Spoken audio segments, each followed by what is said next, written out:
Hey everybody, I am back today and I wanted to talk to everybody about this Sony Nex, specifically the Nex-3 camera. It's one of the older models of Sony mirrorless cameras that I happen to like a lot. I like all of the Nex series, to be honest. I had an X5, which I did a little review on before, and then I sold it, which I kind of wish I didn't, but you know, it's okay. I might eventually grab a new one or another one off of eBay, because you can find these off of eBay. But this here is the Nex-3, which is pretty close, honestly, to the Nex-5. It's just a few slight differences here. Touch screen. It is just like a basic,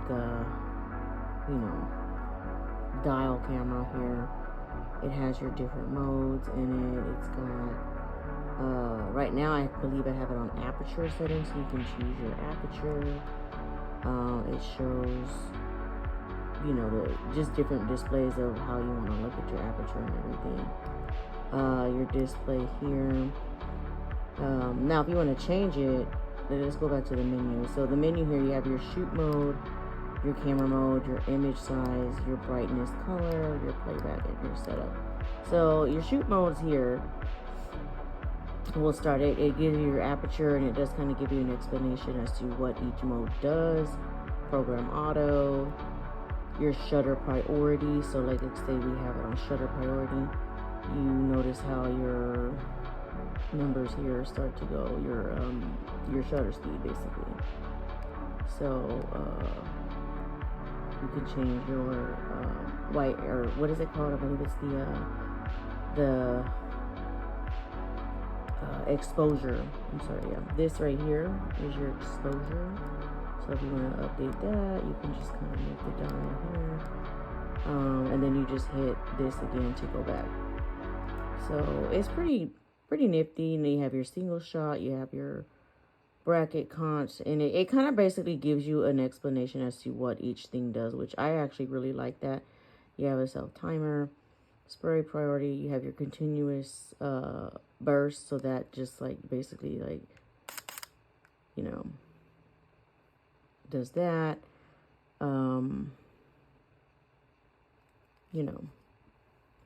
It's pretty good. I like this a lot. So let's go back here. We can go to the menu. Back again, and so you got your shutter, you got your manual exposure, so that's just like if you want to adjust both your aperture and your shutter speed. If you're a pro, go ahead. You even have 3D sweep panorama, which is really cool.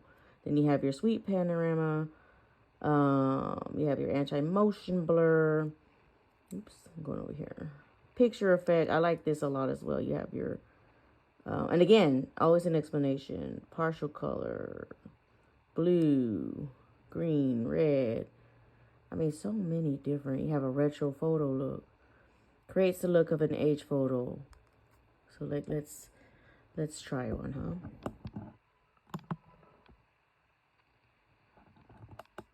All right, back here. So also you have your handheld twilight. You have your let me go back over here.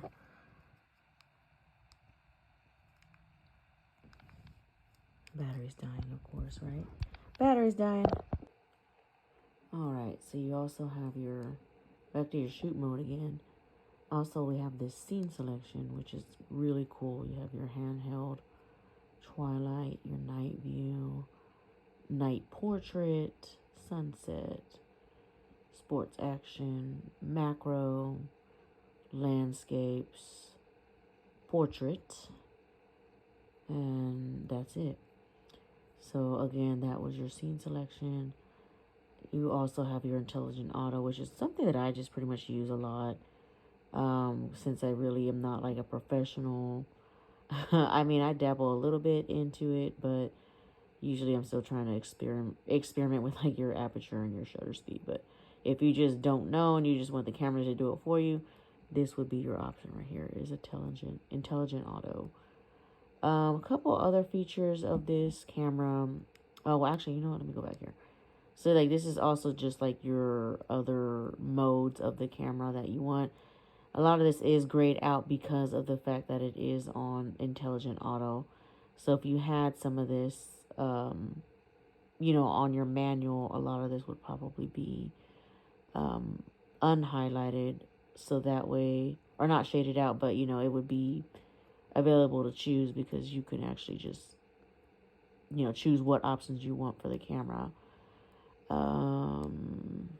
So yeah, that's that. Your image size, of course, you can pick your quality. I like to do, actually, I'm going to change that. I like to do RAW and JPEG. Oh, okay. Currently disabled. I don't know why. I'm going to have to look at that. But you can choose between RAW if you want to edit your photos, you know, a little bit more to your liking. Then you have your RAW and your JPEG. So again, it explains everything here for you. I like that a lot. So, you know, you're fine, you're standard. So your image size, you know, of course, your brightness color. I'm not really going to go into that one. Your playback, you know, you can choose which one you like. How do you want it to play back? And then, of course, your camera setup. You can format your memory card. Do a few things here. Folder name. Make a new folder. So you can tell you how much images you have. And then how much recording you can record on this here. Now, another thing we can go into now is the, again, it's your movie mode here.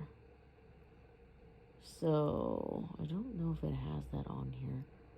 No, it doesn't. But it kind of goes hand in hand. I believe you can actually just keep it at intelligent auto, and then you could also hit your recording, and then it will start recording as well.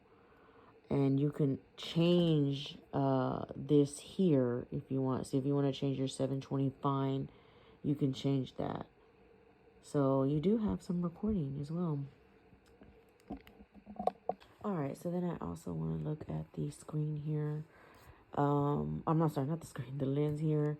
It's a solid lens, actually. You can actually just move the focus point, which is very nice. And then you have, I'm sorry, that's a zoom. Then this is your focus here.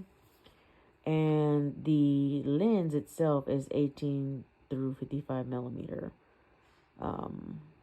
So again, it's a fairly nice lens. Another thing I liked about this camera is the flip screen. It doesn't go all the way up, but it does kind of give you that, like, you know, if you want to just angle it a little bit better, you can angle it a little bit better, you know. So kind of a nice feature. I do like that. So yeah, overall, it's a fairly solid camera. You can find these on eBay for $100 or more. Some people kind of still charge it about $120. But if you do find a good deal, it could be about $100. And like I said, this camera is about definitely over 10 years old. I'll say that. But still works like a gem. I like it. It's a very nice camera for daily use if you want to use it like that. And yeah. That's it. I'll go ahead and also include a few sample video and some pictures that it takes. Girl, this is shit. If it needs more tahini, there you go.